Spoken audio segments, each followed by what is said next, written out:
যত বড় কঠিন রোগ হোক না কেন, যদি এই ছোট্ট দোয়াটা 7 বার পাঠ করতে পারেন, আল্লাহ পাক অবশ্যই তাকে পরিপূর্ণ সুস্থ করবে। যদি তার হায়াত থাকে, মৃত্যুর সময় যদি না এসে থাকে, তাহলে আল্লাহ অবশ্যই এই দোয়ার বরকতে তাকে সুস্থ করবে। নবীজি সাল্লাল্লাহু আলাইহি ওয়াসাল্লাম নিজে যখন কোনো অসুস্থ ব্যক্তির খবর পেতেন, তিনি ছুটে চলে যেতেন এবং এই দোয়াটা পাঠ করতেন। তিরমিজি শরীফের বর্ণনা আসছে, আব্দুল্লাহ ইবনে আব্বাস রাদিয়াল্লাহু তাআলা হাদিসে বর্ণনা করেছেন। তিনি বলেন যে রাসূল সাল্লাল্লাহু আলাইহি ওয়াসাল্লাম এক অসুস্থ ব্যক্তির কাছে গেলেন এবং গিয়ে তার শিয়রে বসলেন, একেবারে তার পাশে বসলেন এবং মাথায় হাত দিয়ে তিনি ছোট্ট দোয়াটা পাঠ করলেন। এবং নবীজি আমাদেরকে উদ্দেশ্য করে ডাক দিয়ে বলেন, শোনো, এই দোয়াটা যদি কোনো ব্যক্তির কাছে গিয়ে, যদি কোনো মুমূর্ষু ব্যক্তির কাছে গিয়ে, যদি কোনো অসুস্থ ব্যক্তির কাছে গিয়ে এই দোয়াটা তোমরা পাঠ করতে পারো, আর আল্লাহ যদি ওই সময় তার মৃত্যু না লিখে থাকে, তাহলে অবশ্যই আল্লাহ পাক এই দোয়ার বরকতে তাকে সুস্থ করবে, তাকে শেফায়ে আজেলা কামেলা দান করবে। আম্মাজান আয়েশা রাদিয়াল্লাহু তাআলা তিনি বলেন যে নবীজি যখন কোথাও কারো অসুস্থের খবর পেতেন, তিনি আর ঘরে থাকতেন না, ছুটে চলে যেতেন। সে মুসলিম নাকি অন্য ধর্মের লোক, এটা তিনি দেখতেন না।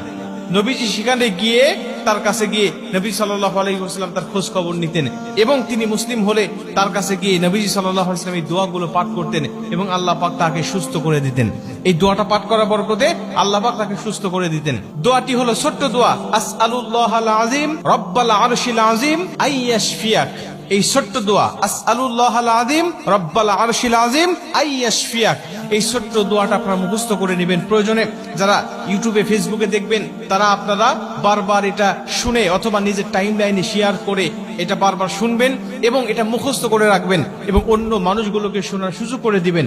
এই ছোট্ট দোয়াটা আপনি যে কোনো মুমূর্ষু ব্যক্তির কাছে গিয়ে আপনি দোয়াটা পাঠ করবেন। অথবা অনেক মানুষ কিন্তু আমাদের কাছে দোয়া চায় যে আমি অসুস্থ আছি, একটু আমার জন্য দোয়া করেন। তখন আপনি দোয়াটা পাঠ করতে পারেন, আসআলুল্লাহাল আযীম রব্বাল আরশিল আযীম আইয়াশফিয়াক।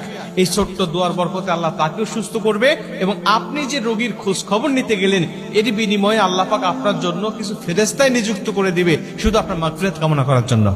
মুসলমান ভাইরা আমার, নবীজি সাল্লাল্লাহু আলাইহি ওয়াসাল্লাম বলেন, যখন কোনো ব্যক্তি মুমূর্ষু ব্যক্তির খোঁজ খবর নেওয়ার জন্য যায়, যদি সকালবেলা যায়, আল্লাহ পাক তার জন্য একদল ফেরেশতা নিযুক্ত করে রেখে দেয়। ওই ফেরেশতারা সন্ধ্যা পর্যন্ত তার জন্য মাগফিরাত কামনা করতে থাকে এবং ওই ব্যক্তি যদি সন্ধ্যার সময় তাকে দেখতে যায়, কোনো মুমূর্ষু ব্যক্তিকে দেখতে যায়, আল্লাহ পাক আরেকদল ফেরেশতা তার জন্য নিযুক্ত করে দেয়। ফজর অবধি পর্যন্ত আল্লাহ রব্বুল আলামিনের কাছে ওই ফেরেশতারা ওই বান্দার জন্য আল্লাহ রব্বুল আলামিনের কাছে মাগফিরাত কামনা করতে থাকে। আপনি তার খোঁজ খবর নিতে গেলেন, সে অসুস্থ ব্যক্তির এই খোঁজ খবর নিতে যাওয়ার কারণে আল্লাহ আপনার জন্য ফেরেশতা নিযুক্ত করে দিচ্ছে, আপনার জন্য মাগফিরাত